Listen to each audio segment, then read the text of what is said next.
Quero convidar os irmãos para lermos em 2 Coríntios, capítulo 4. Segunda carta de Paulo aos Coríntios, capítulo 4, apenas 3 versículos, versículos 16, 17 e 18. Enquanto os irmãos e irmãs vão encontrando, eu quero agradecer ao Grupo Tribo Levi, nos conduzir nesse momento de adoração, agradecer os demais irmãos que estão aí trabalhando também para a gente ter esse momento de forma tranquila e segura, né? Os diáconos e também os irmãos da sonoplastia, para os irmãos que estão em casa acompanharem, né? A gente louva a Deus pela vida de cada um dos irmãos e alguns que depois do culto continuam trabalhando, né? A gente louva a Deus aí por todos aqueles que têm tido essa disposição para servir. E isso é uma marca da igreja, né? Deus continue sempre dando essa condição e esse desejo no coração de cada um dos irmãos e das irmãs. Segunda carta de Paulo aos Coríntios, capítulo 4, versículos 16 a 18. Diz assim a palavra de Deus nesse texto: Por isso não desanimamos, pelo contrário, mesmo que o nosso homem exterior se corrompa, contudo, nosso homem interior se renova de dia em dia. Porque a nossa leve e momentânea tribulação produz para nós eterno peso de glória, acima de toda comparação.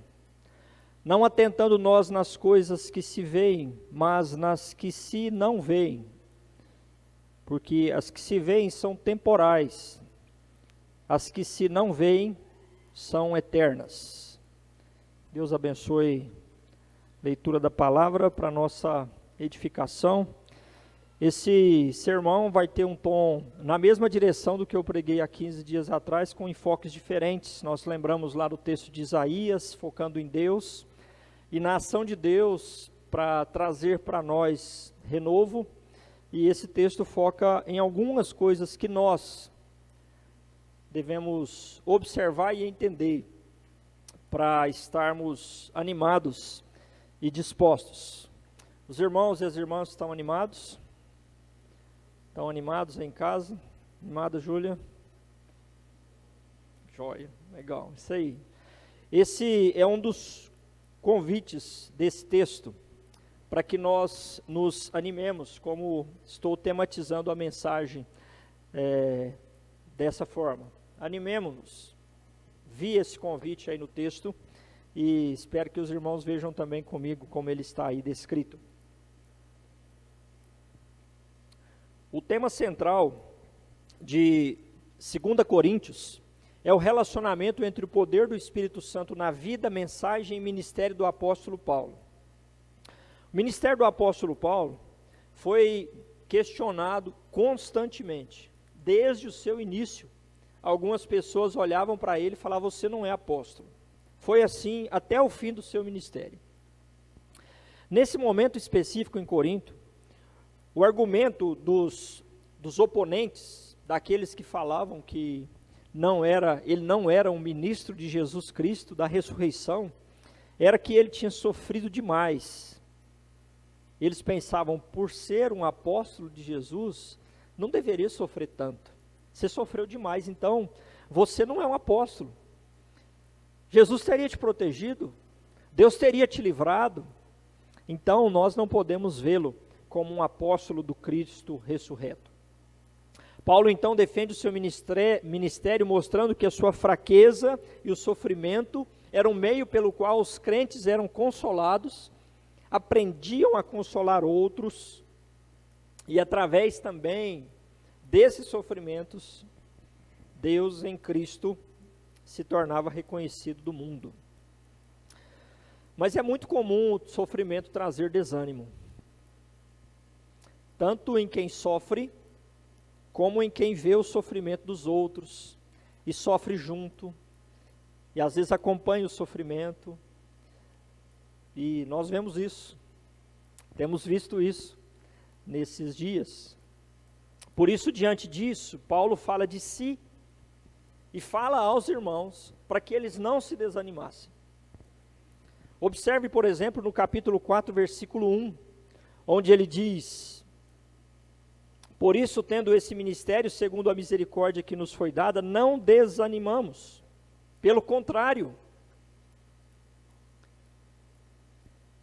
no capítulo 4, versículo 8, ele diz: em tudo somos atribulados, porém não angustiados, perplexos, porém não desanimados. Em 4,16, onde nós lemos, ele diz: por isso não desanimamos, pelo contrário. Quando ele diz pelo contrário, certamente ele diz: nós nos animamos. E no capítulo 5, versículo 6, ele diz: temos, portanto, sempre bom ânimo. Que coisa boa, ver alguém que fala e nos mostra que nós devemos ter bom ânimo. Isso em meio aos sofrimentos, em meio às lutas. Então nós somos chamados também a nos animarmos. Portanto, animemo-nos. E esse texto é muito claro em mostrar alguns contrastes que mostra por que nós podemos nos animar. Animemo-nos, pois há renovação interior apesar da corrupção exterior. Ele diz no versículo 16: não desanimamos, pelo contrário, mesmo que o nosso homem exterior se corrompa, contudo o nosso homem interior se renova de dia em dia. O ser exterior, o homem exterior é o nosso corpo, é o nosso físico, e o ser interior é o nosso espírito. É o nosso, aquilo que está dentro de nós e como nós vamos crescendo numa relação inversamente proporcional entre a corrupção exterior e a renovação interior. Para lembrar aí da Débora e da Cleide, né, que são da matemática, muito claro. Se tiver alguma dúvida aí sobre o que quer dizer essa relação de inversalidade proporcional, mas é fácil entender, né? Enquanto um diminui, ou enquanto um aumenta, o outro diminui. Enquanto um diminui, o outro aumenta, na minha linguagem leiga aqui da matemática. E é isso que ele está falando. O nosso homem exterior, ele vai se corrompendo, o seu vigor vai diminuindo. E a gente observa a nossa vida, é assim, a gente vai crescendo e melhorando e bem até determinado período, até determinada idade. Esse ano eu tive que lidar aí com 2 ou 3 problemas, pelo menos 2 ou 3 que eu lembro de saúde. Então, seja um abaulamento na cervical, uma alergia nas mãos, uma rinite alérgica, e os irmãos têm acompanhado também. Nossa, deu bem mais que isso. Parar de contar. O exterior está se corrompendo. O exterior está indo. E nesse exterior algumas coisas são interiores, né? Porque é dentro de nós. Mas está falando do nosso físico. E a tendência é essa. Eu queria que fosse diferente. Nós gostaríamos certamente que nós chegássemos a 80 anos com todo o vigor. Mas não é assim, por conta do pecado, não um pecado específico que cometemos, mas por conta do pecado que herdamos. A morte está presente no nosso físico e ela já dá os seus sinais. Então esse é um processo gradual, constante e inevitável. Eu me lembro da primeira vez que eu ouvi uma expressão, que depois eu ouvi muitas vezes. Nós estávamos lá em Campinas e convidei alguns colegas para fazer uma visita no dia do aniversário da Rita, e o irmão usou essa expressão. Ele disse que nós estamos, cada dia que nós vivemos, cada dia a mais é um dia a menos. Aí a gente sempre ouve isso, né? Foi a primeira vez que eu ouvi e marcou. Então alguém disse parecido com isso, que assim que nós nascemos, nós já começamos a morrer. E é verdade, isso já é sinal dessa corrupção. Isso está presente em nós, no nosso físico, em alguns mais, em outros menos, mas está presente em todos nós. Mas a palavra de Deus diz também em Provérbios que a vereda do justo é como a luz da aurora, que vai brilhando mais e mais até ser dia perfeito, diz Provérbios capítulo 4, versículo 18. E isso é sinal da renovação interior, da ação de Deus no nosso interior para nós, de forma contrária à corrupção exterior, crescermos interiormente, sermos melhores. Na linguagem bíblica, como discípulos de Jesus, sermos mais parecidos e parecidas com Ele a cada dia. Por isso, à medida que o corpo enfraquece, o espírito deve renovar-se. O espírito deve estar mais vigoroso, mais animado. E aí fica o contraste, né? Porque a gente quer às vezes que o físico acompanhe o espírito. Mas não funciona assim. Então, se adquirimos sabedoria, se adquirimos alguma experiência e conhecimento que Deus nos dá, e a gente às vezes queria que isso também fosse assim no nosso físico, mas o físico já está corrompido. Eu já ouvi, talvez, creio que todos nós, se não todos, a maioria, já ouvimos falar, alguém talvez nos seus 50, 60 anos diz: eu queria ter a cabeça que eu tenho hoje, quando eu tinha 20 anos, quando eu tinha 15 anos. Muitos de nós certamente queríamos, se amadurecemos, se crescemos, se o nosso homem interior foi renovado, imagine só, como não seria bom.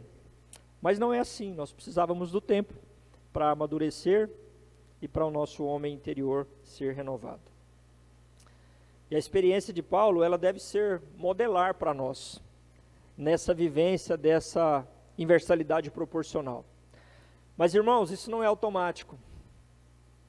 Por isso nós corremos o risco de corromper exteriormente e não nos renovarmos interiormente. E às vezes em muitas pessoas a renovação não se dá assim. Eu acho que talvez eu creio que talvez essa seja uma razão do desânimo. Porque nós não estamos entendendo às vezes aquilo que está acontecendo. Mas é importante nós lembrarmos disso.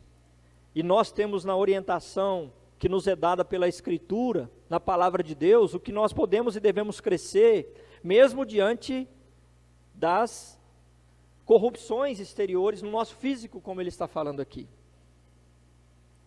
E assim nós nos animamos.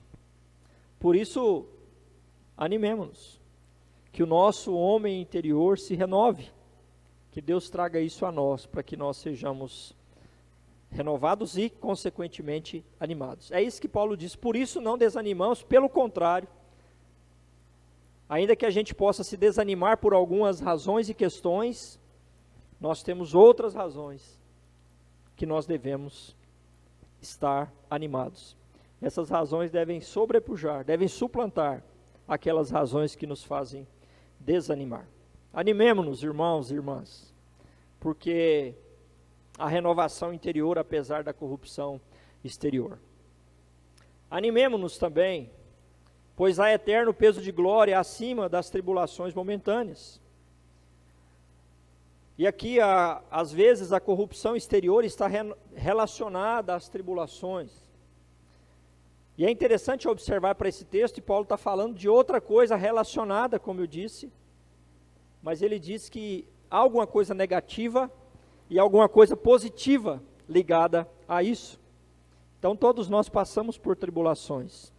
Esse momento que nós passamos, momento singular na nossa história, na nossa geração, que a maioria de nós, se não todos, jamais imaginava passar, creio que todos jamais imaginávamos passar.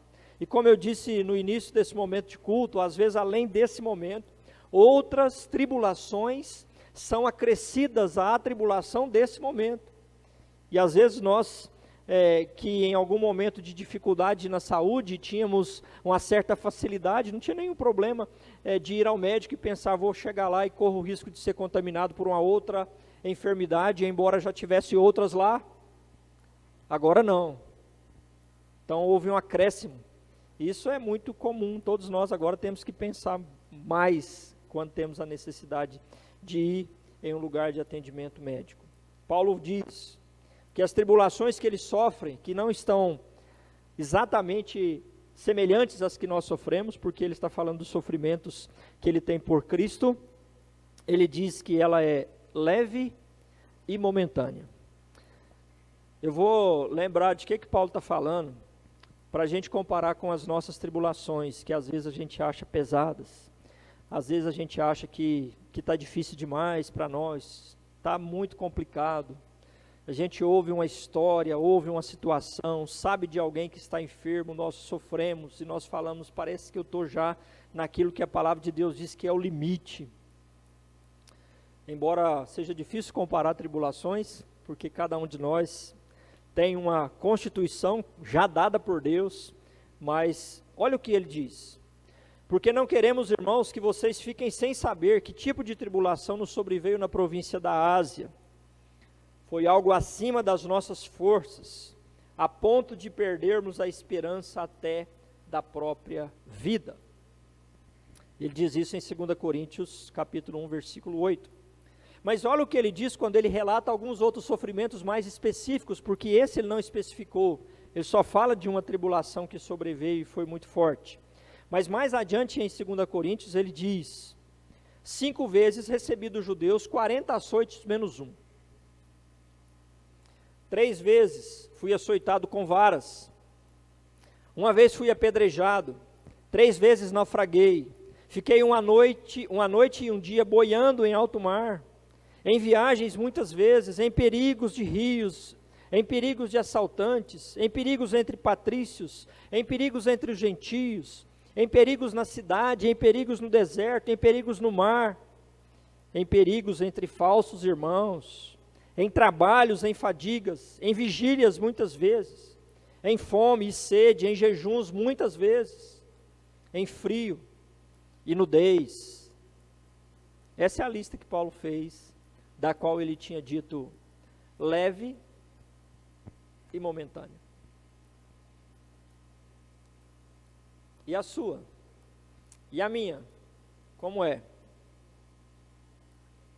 Só há uma maneira, irmãos e irmãs, de considerar as nossas tribulações, independente do nível e da força e da intensidade que elas tenham, como leves e momentâneas, pela comparação com a glória preparada pelo Senhor para os fiéis. A questão é essa. Por isso que ele diz que é leve e momentânea. Imagina Paulo a cada chibatada, sendo açoitado, como ele diz que foi na primeira expressão aí de 2 Coríntios 11, 24, onde lemos, 5 vezes recebi dos judeus 40 açoites menos um. E ele dizia que era, às vezes se intensificasse, a pessoa podia morrer, e era 40 menos 1 para não correrem um risco de errar a conta e exceder aquilo que a lei estabelecia. Então vamos ser cuidadosos para com a lei. Vamos dar só 39. E ele diz, isso é leve e momentâneo. E eu imagino que ele a cada chibatada lembrava da glória por vir.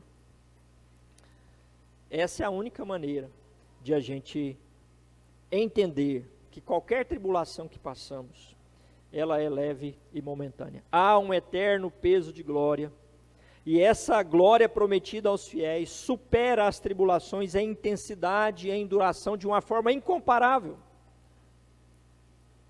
E nós precisamos lembrar isso. Senão nós desanimamos diante das tribulações que nós passamos, e às vezes pequenas, aos olhos de outros e às vezes até aos nossos próprios. São inúmeros os textos que mostram essa diferença e falam que não há como comparar.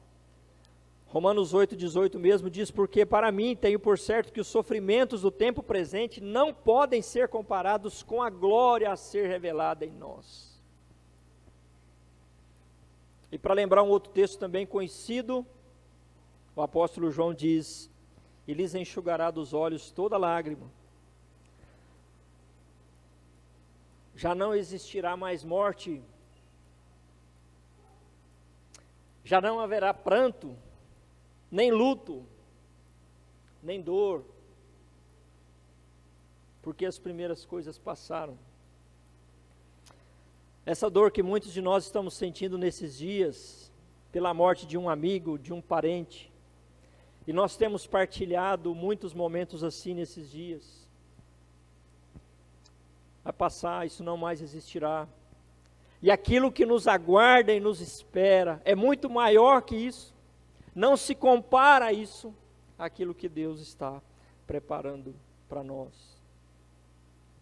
Lembremos que nós sempre estamos no caminho da glória eterna, onde não há sofrimento.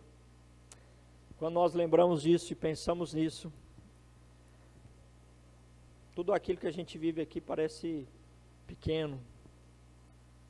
Por isso que ele fala de 50 chibatadas, ou 5 vezes recebido os judeus 40 açoites menos 1, e ele fala, foi leve. Não é porque ele não está sentindo, é porque ele está pensando na glória que está preparada para ele e para nós, para mim e para você. Por isso nós podemos nos animar e devemos nos animar, porque há um eterno peso de glória acima das tribulações momentâneas. Se a sua luta parece demorada e difícil, pense na eternidade que você vai viver sem ela. Se o seu sofrimento parece demais, você não precisa comparar com o de outras pessoas, pense na glória eterna que está preparada para você, para todos nós que cremos e somos fiéis ao Senhor. Animemo-nos, pois há eterno peso de glória acima das tribulações momentâneas. Animemo-nos, irmãos, irmãs, pois há coisas eternas além das coisas temporais. Alguém disse essa frase que eu ouvi também há muito tempo e nunca esqueci. Tudo o que se pode ver e tocar é temporal. Mesmo nós. Mas parece que a gente se esquece disso. Parece que a gente tem a impressão que a gente vai durar sempre um pouco mais. E esse texto nos faz lembrar que as coisas realmente reais são as coisas invisíveis. São aquelas que são atemporais. São essas que finalmente prevalecerão. E aqui reside o nosso grande desafio. Viver no presente, lembrando que as coisas que nós vivemos, que nós desfrutamos, das quais nós desfrutamos e vivenciamos, são passageiras, são temporais. É isso que o texto diz, não atentando nós nas coisas que se veem, mas nas que se não veem. Mas nós somos muito ligados ao que vemos, estamos vendo. Às vezes temos dificuldade com aquilo que não vemos. Até sabemos, mas estamos vendo algumas coisas diante de nós, algumas realidades diante de nós. Nós sabemos de forma muito clara que a vida é passageira. Como temos sido lembrados disso nesses dias? Como temos sido lembrados da nossa finitude, da nossa fragilidade, de quão pequenos nós somos. Deus abençoe que a gente continue tendo essas compreensões. Isso vai fazer a gente viver melhor aqui, no tempo que Ele nos permitir viver aqui. Mas não é incomum nós encontrarmos irmãos e irmãs, ou às vezes nos encontrarmos em algum momento vivendo como se nós não fôssemos finitos, construindo como se nós fôssemos eternos. Não somos, não nos iludamos. Quantas vezes nós já não nos desanimamos porque algumas coisas que nós planejamos e gostaríamos de fazer dessa terra não deram certo. Quantos projetos e planos fizemos, não deu certo, nós nos entristecemos, nos desanimamos. São coisas daqui, são coisas temporais, às vezes passageiras que não farão diferença para a nossa renovação interior, como dissemos há pouco. O texto no original traz essa ideia de olharmos como termos um olhar fixo, pensando naquilo que nós concentramos a nossa atenção, e nós nos fixamos naquilo, e parece que não conseguimos tirar os olhos. É isso que ele diz, nós devemos atentar nas coisas que nós não estamos vendo. Isso talvez seja realmente um desafio para nós, porque nós não estamos vendo. E é mais fácil, em alguns momentos, concentrarmos a atenção naquilo que nós vemos, aquilo que nós estamos vislumbrando. Não que não devamos, obviamente, olhar e cuidar das coisas que nós vemos, mas temos que fazer isso da perspectiva do reino. Concentrar a atenção nas coisas que são temporais, mais do que elas deveriam receber nossa atenção, nos faz desviar daquilo que é propósito do reino. que você tem visto mais? As coisas terrenas ou as coisas eternas?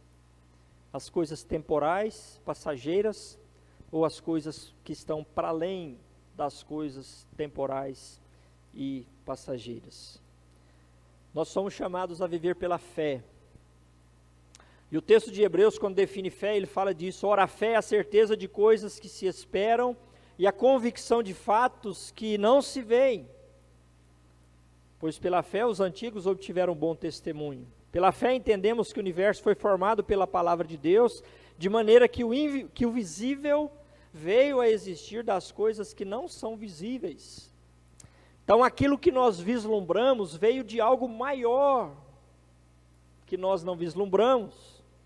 Mas às vezes nós ficamos só naquilo que vemos. Temos que expandir e elevar a nossa visão para além, como a palavra de Deus nos diz. Infelizmente, muitas vezes nós estamos fazendo o contrário do texto. Estamos nos focando, concentrando a nossa atenção naquilo que vemos e nos apegando às coisas desta vida. Por isso a gente se desanima. Por isso a gente se frustra. Cada vez que a gente faz um plano que não dá certo, se a gente olhar para as coisas eternas, nós nos animamos. É isso que Paulo está nos lembrando, é isso que nós devemos nos lembrar. Nós sempre vamos ter algo para nos apegar aqui nessa terra, sempre vamos ter. Eu fico pensando quando a gente fala sobre isso e pergunta para alguma pessoa, você está pronta para encontrar com o Senhor, para viver o eterno de Deus para a sua vida? E muitos de nós dizemos, sim, é lógico, eu creio em Jesus, reconheço Jesus como meu Senhor e Salvador, estou pronto para ir. Então Ele pode te levar agora. Talvez se for um adolescente, talvez depois algum adolescente pode falar para nós se é verdade, talvez vai falar assim, não, mas eu quero viver mais, eu estou começando a vida, eu ainda nem formei ainda, nem construí uma carreira, e passa o tempo e você diz, e agora? Não, agora, graças a Deus, já passei por isso, já entendi que isso é temporal, posso fazer outros cursos, mas eu quero agora constituir uma família, e constituir uma família, agora eu quero ver meus filhos, ver meus netos, bisnetos, tem gente querendo ver os tataranetos aí. Alguns veem, outros não. A gente sempre vai ter algo para se apegar naquilo que é temporal. Frisando mais uma vez, irmãos e irmãs, isso não está errado. De nos preocuparmos, de amarmos as pessoas. Até porque esse texto é muito interessante, que ele fala de coisas, né? Ele é muito claro e direto em falar coisas. Que aí já dá para a gente diferenciar das pessoas. Mas mesmo com as pessoas são temporais, mesmo nós passamos, mesmo nós não sabemos até quando estaremos aqui, somos temporais, finitos. Mesmo tendo projetos e realizando projetos, nós devemos fazer isso com essa consciência, porque senão nós nos desanimamos. Nós somos chamados, como Paulo lembra também aqui, próximo a esse texto no contexto, em 2 Coríntios capítulo 5, versículo 7, a andarmos por fé, e não pelo que vemos. A fé sempre vai nos levar a olhar para as coisas que nós não vemos. Essa é a definição de fé. A fé é a certeza das coisas que se esperam e a convicção de fatos que não se veem. Então nós, vivendo por fé, olhamos para aquilo que é eterno, aquilo que não é visível, aquilo que não é temporal. Isso nos anima e deve nos animar. Portanto, animemo-nos. Animemo-nos, pois há renovação interior apesar da corrupção exterior. Animemo-nos, pois há eterno peso de glória acima das tribulações momentâneas. Animemo-nos, irmãos e irmãs, pois há coisas eternas além das coisas temporais. Eu quero concluir chamando você e a mim, para que nós vivamos a palavra, animando-nos pela finitude da corrupção, tribulação, sofrimentos, tudo aquilo de ruim que nós vemos. Lembramos o texto que fala de dor, de sofrimento, de tristeza, de luto. Isso tudo passa. Isso é sinal da corrupção. São coisas que nos desanimam. Tudo que é negativo parece que está aqui incluído nisso. E são essas coisas que nos desanimam. São essas coisas que nos prostram. São essas coisas que nos fazem deixar de viver aquilo que Deus tem para nós. Nós estamos, quando fazemos isso, focando em coisas que nós não deveríamos focar. E por isso, às vezes, nós nos desanimamos. Mas vivamos a palavra animando-nos com as realidades superiores prometidas a nós. O que nos aguarda é abençoador e animador. Por isso nós somos chamados a viver pela fé nas promessas de Deus. Somos chamados a olhar para o eterno, olhar para Deus e para as coisas de Deus. Se não é isso, irmãos, irmãs, não dá. A gente não aguenta. A gente não vai como deveria. A gente vai levando a vida, mas não é como deveria ser, não é como é para ser. Por isso, temos que olhar para Deus acima de tudo. Lembrarmos nas tribulações, como nós cantamos, que Ele é o nosso descanso, nos braços dEle. É Ele que prepara para nós tantas coisas que estão para além dessa vida. E a gente deve viver esse desafio, de viver dia a dia, lembrando que aquilo que é negativo, aquilo que é de corrupção, aquilo que é tribulação, que é sofrimento, vai passar. E Deus tem coisas melhores e maiores prometidas a nós. Que Ele nos abençoe para que vivamos assim, animados, para a honra e glória dEle. Temos muitas coisas para nos desanimar, muitas coisas. Mas nós temos coisas, observe que esse texto mostra de uma forma clara, ele mostra que não há comparação, e se entendemos isso, nós sempre vamos lembrar que Deus tem algo melhor para nós, Deus tem algo superior para nós, ainda que não nessa vida, ainda que não aqui, porque muitas vezes, muitas tribulações que passamos, elas estarão conosco até o fim da nossa vida. Mas quando findar, não tem comparação para aquilo que Deus preparou para nós. Vivamos assim, pela fé. Andemos e vivamos pela fé nas promessas do Senhor. Que Ele nos abençoe. Amém?